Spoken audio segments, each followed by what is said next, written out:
And it's mobility time. This is my current mobility routine, starting off with the basic squat. The squat is not only an exercise, actually this is an original human position. We are designed to squat down as a rest position. We lost that ability. You as a human being should be able to squat down without pain and rest. But me, I cannot rest at that position at all. So I figured I did some work. And if you have difficulty squatting, do the challenge. Do the challenge, the so-called Ido Portal Squat 30 by 30 challenge. Just to get back into that basic human position. When you were a baby, you had no trouble squatting down. But as we grow older, we tend to get more stiff. And that's when you need that mobility practice. The Squat 30 by 30 challenge goes for 30 days, and what you do is you go all the way down. You want to go ass to the grass, and the feet position, as you see right now, my feet are not straight. I think that's just a basic anatomy kind of thing. Some people can do straight feet, parallel feet. Some kind of push their toes out. Most people do push them out a bit. Aaron Hershik has a great video on that topic. Some people are they have different anatomy. And for some it's impossible for them to squat with parallel feet. I tend to push out my feet quite a bit. Maybe too much, but I'll work on it. Hopefully I will get them a bit closer. I'd like to get them a little bit closer, not all the way. Maybe all the way would be a bad idea. But as long as you have that ass as low as you can, that's great. You wanna, if you can, go for a relaxed spine. You wanna have that foot super flat. And then you take your cell phone and you punch in those 30 minutes, which I always do on my cell phone. And then when you have squatted for 30 minutes, that's it. That is what you want to do for a day, and then you go on for the next 30 days. Right now, I decided to not only go for 30 days, I'll go for a lot more. Maybe I'm going for 100 days. Today was day 40. For me, so 40 days already. I spent 40 days every day squatting down for 30 minutes. And why would you do that? I mean, every day sucks. Every day it's painful. Every day you don't want to do it. Every day I tell myself to do it, and I do it. I just do it. It's something I don't question. Of course, I hate it, but I do it. Still do it. I think you want to always look for discomfort. That's where growth lies. And the biggest benefit I got so far from squatting down is that I can squat again. I mean not the resting position as you see right now. I mean the exercise, which I did yesterday. I performed yesterday some squats. And you gotta be able to perform the king of all exercises, right? Especially right now in my home gym. There is no way I can go to the regular commercial gym. I don't have no leg presses or leg curls or leg extensions, none of that. Just got my barbells and my dumbbells. And if you're able to squat, that's a lot. That's a phenomenal thing if you're able to squat. So if you commit and you do the same thing like me, you do squat down for 30 days in a row or even more, you will get huge benefits in mobility. And the mobility benefits are not only in your knee, they're also in your hip, they're in your ankles. If you have trouble with digestion, I promise you, you will have less problems with digestion. Because when you squat down like that, you might want to go to the restroom real quick because you will feel it.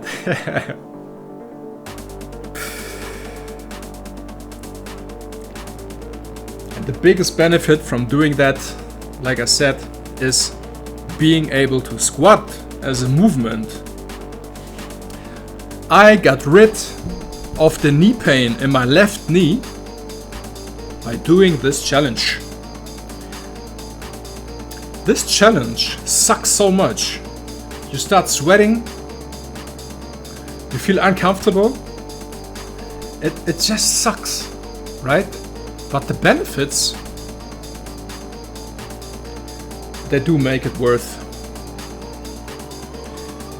And if you can, you wanna squat down with the heels on the floor completely. If you cannot, that's okay too. Maybe you wanna put some kind of, I don't know, a dumbbell or a book or a piece of wood under your heels so you can squat down that way. Many weightlifters have weightlifting shoes which are elevated at the heel so they can squat better.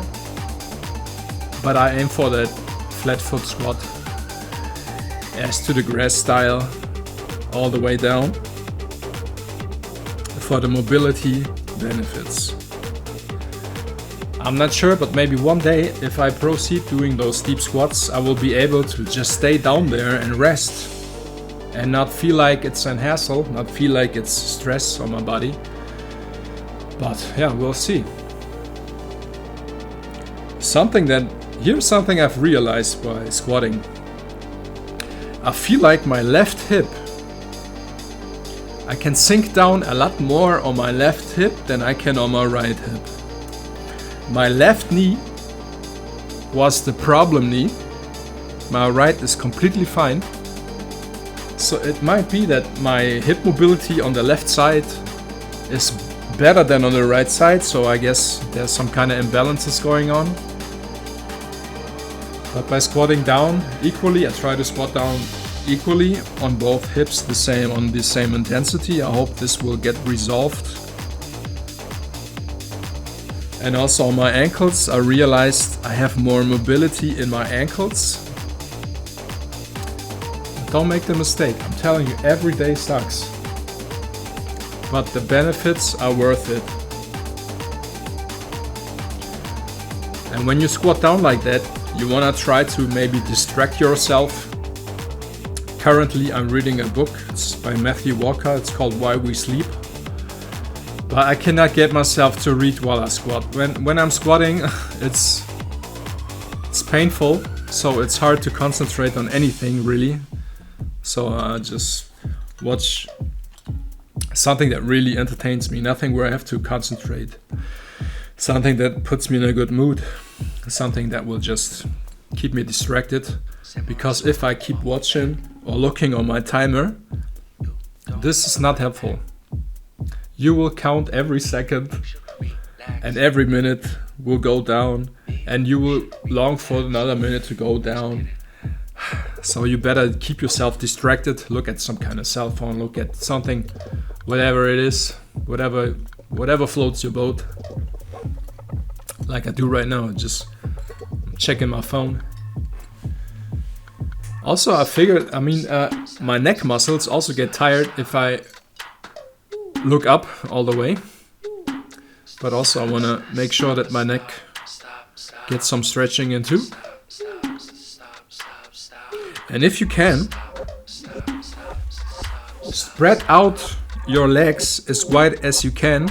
Ido Portal has a so-called Squat Challenge 2.0 video on YouTube. And he does some exercises in the squat that I cannot do.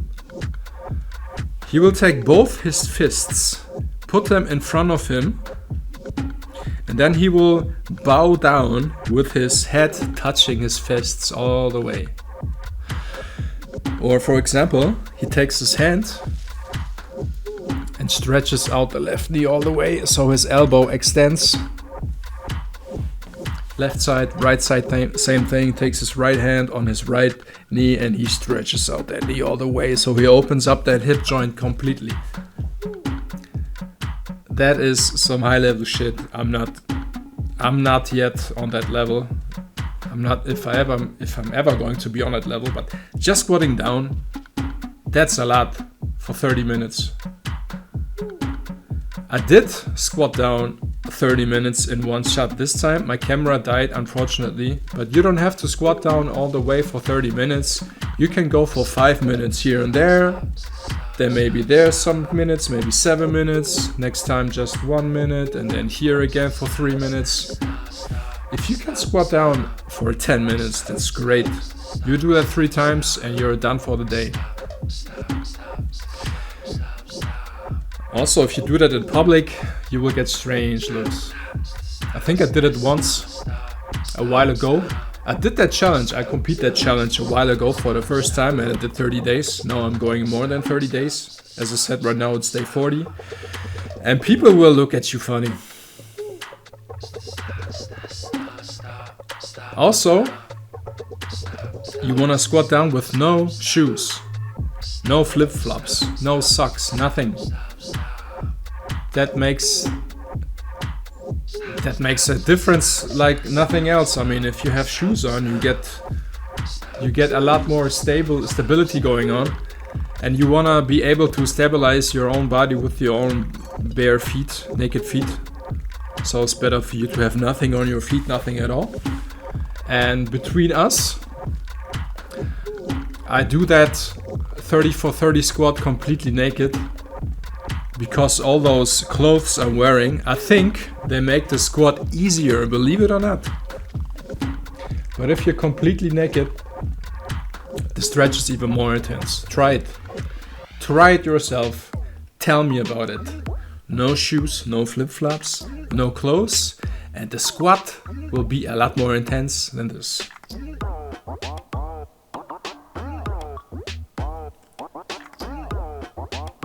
And also when you squat, sometimes you lose stability. You can put all of your weight on your ankles, on your toes. Then you want to maybe play around a little bit where you put them. Maybe on the outside parts of your feet and the inside and front and back. And that's it. I completed the 30 minutes, and this is what it looks like. After I'm done with 30 minutes, it's not easy for me to stand up at all. My legs were dead. Couldn't stand up. Could not stand up. Right now blood is rushing into my legs, and it has a very distinct feeling. It's kind of uncomfortable. Maybe also some new blood vessels will be formed, and yeah, as you can see, I feel it in my hips, I feel it. And you need some time just to completely relax those legs again, so you can stand up again. But right now I'm just not able to. I did it once, and then you just, I don't know if you ever sat on a toilet for too long and you want to stand up again. Sometimes your feet are dead, and then you have to stand there like some kind of idiot for a while before you can walk again like a normal human being. But this exercise, that's a big one.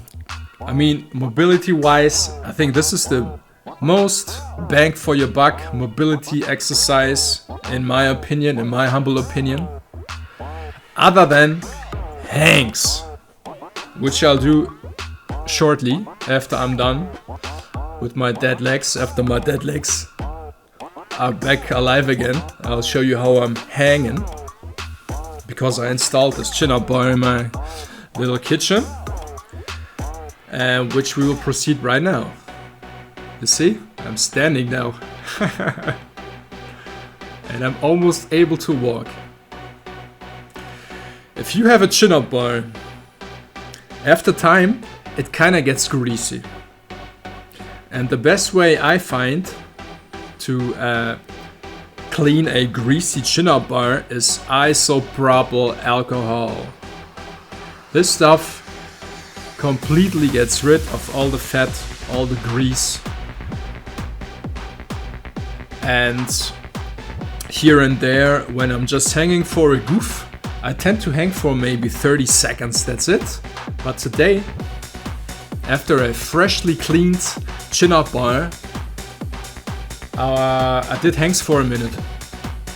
Another thing, I use my handy timer a lot. I punch in, or I let the timer run, and then I'm hanging on the bar, and then I'm looking at my timer again, and I see, okay, if the minute is passed, I know the minute is passed. Usually I will write down the minute or 30 seconds, whatever it is, on my little whiteboard on my refrigerator.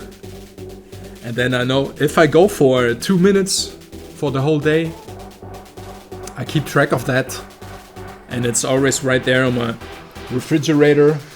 And I don't have to worry about counting sets. If you just write it down, it's written down. You don't need to occupy your whole head with just the sets and 30 and the seconds that you did. You can think about the stuff that's rushing in your head anyways. So I think I'm a big fan of writing things down, put them away. There it is. Okay, it's the 30 seconds. Great. So let's keep on, proceed. Let's go with the next 30 seconds and so on. And when you hang, you can perform passive hangs, active hangs, dynamic hangs. Right now I'm just doing some passive hangs. It's just hanging, that's it. What you could also do is an active hang where you retract your shoulders, where you're simply hanging, just like in the passive hang, but you emulate that chin up movement, which I don't do here. Yeah, it's still a passive hang, but the active hang would be also with the retractions of the shoulder. And if you want to do dynamic hangs, you can maybe hold your hands on a chin-up bar and you go with one hand pronated, the other one supinated. And another thing I heard from Juji Mufu's teacher once told him that if you want to know what supinated means, just think about what your hand does, the motion when you're eating soup. That is supinated. The soup goes into your mouth and that's supinated. So you go with one hand supinated, the other one not. And then you turn around, you twist, you can play on the bar. Also, not always go for the bar, maybe go for the rings. Maybe you want to have a towel or something else you can hang on. Variety is always good. That's great for your shoulders. I think this is the best thing you can do for your shoulders. And that was just a quick routine that I did today, and I'll see you next time.